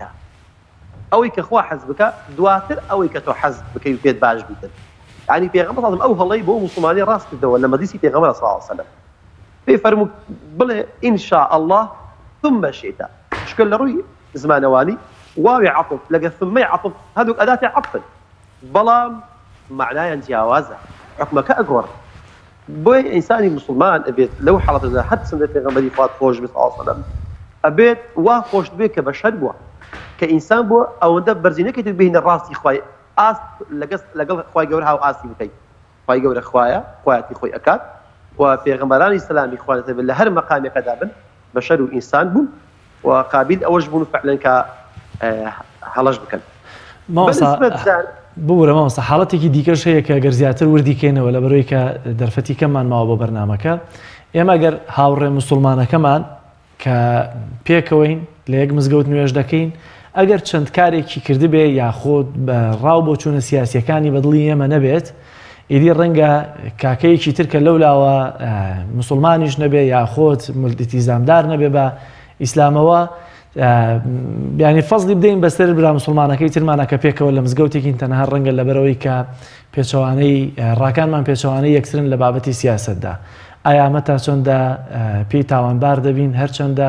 بۆچوونی جیاوازی سیاسیمان نەبێت لە پرسێکیشدا تەنانەت ڕەنگە لەو پرسەیە بۆچوونەکەمان جیاواز بێ ئەگینا ڕەنگە یەک ئامانجوویەگە دەفمانە بێ بەڵام دەبینی مادام لەبەرەوەی کە جیاوازی سیاستمانێ لەسەرەوە پرسە ئیدی کەسێکی تر کە بابایەکی تری ئەلمانی فەزلی ئەو بدەین بەسەر ئەمە. وڵی کە ئەمەش لە باسی شتێکی خراپەیانێکی ئینسانی بتوانوا بیر بکاتەوە. ئێمە خوای گەورە پێمان ئەفەرمێت ئینەمە المؤمنون ئیخوة حەسری ئیمانداری لە ئوخوەت کرایان ئوخوەت بێن لە ئیمانداری کرایە. ئێمەی موسڵمان ئەبێ بەر لە هەموو شتێک لە هەر شێوەیەک مامەڵە بکەین هەڵس و کەوت بکەین. بەتایبەت سیاسەت زۆر مەسەن دوو موسڵمان لەسەر موقیفی سیاسی دەنجیان لێکدا بڕیوە قسە لەگەڵ یەکتر ناکەن بە خراپ باسی دەکەن بە پاشەملا ناو ناتور بێتە دروست ئەکەن. سیاست هونەرێکی ئیدارەدانی خەڵکە پەیوەندی مەسەن باوەڕەتی نەکەن بە مەسەلەی ئیمانداریەتەوە بەڵێ سیاست جێگە ڕاست و دروست و حەکیم بێت ئەوش بەشێکە لە عیبادەت ئەگەر بە شێوەیەکی ڕاست و دروست ئیداری خەڵک بدەیت گومانەی ئیسلام پاداشی سەورەگریتن خێری پێ ئەگات لۆ قیامەت و دنیا و دۆڕۆژی خۆی باشە. بەڵام هەڵویستی سیاسیمان کە لەگەڵ برایەکم لە زیرانێکم دراوسەیەکم کەسێک لەگەڵمە بۆ چوونی سیاسی جیاوازە بەڕاستیش نابگاتە ئەو دەرەجەیەک کە تەئسیر لە خودی ئەسڵی ئیمانەکە بکات تەئسیر لە خودی ئەسڵی برایەتی بکات کە شتێکی ئامانزارە لە ئیمانی ئینسانەوە. ئیمانی قوڵ ئیمانی ساغ و صاف و سەلیم ئەتوانێت ئوخوەت دروست کات کە ئەسڵ لە ئیمان و ئیسلام و موسڵمانەدا دروستبوونی برایەتێکی بەهێزە. ئێستاوی کە ئێستا ئەیبینین موسڵمان بەش پەرتەوازە بوون دابەش بوون بەسەر چەندین بەشدا ئەوانە وای لێکردون کە ئەبینی ڕەنگی وەکو ڕەنگی تۆ نییە قژی وەکو قژی تۆ نییە تەماشاکەی زمانی وەکو زمانی تۆ نییە ڕاستەخۆ بێ ئەوەی بیناسی شارەزای ئیمانداری بی موسڵمانەتی بی لە خۆتەوە بڕیارێکی بۆ دەرئەکەی چی وەڵا ئەوە لەگەڵ بۆچوونی من جیاوازە لەگە حیزبەکەی من جیاوازە لەگە ڕەنجی من جیاوازە سپاس بۆ بەڕێز مامۆستا موسلیم عەبدوڵڵا بانگخوازی ئیسلامی کە لە سۆرانەوە لەگەڵمان بوویت کۆی بڕگۆ بابەتەکانی ئەمڕۆمان پێشکەشکردن تا بە یەگەیشتنەوەیەکی تر بە خوای گەورە مێرەبانتان ئەسپێرین خواتان لەگەڵ.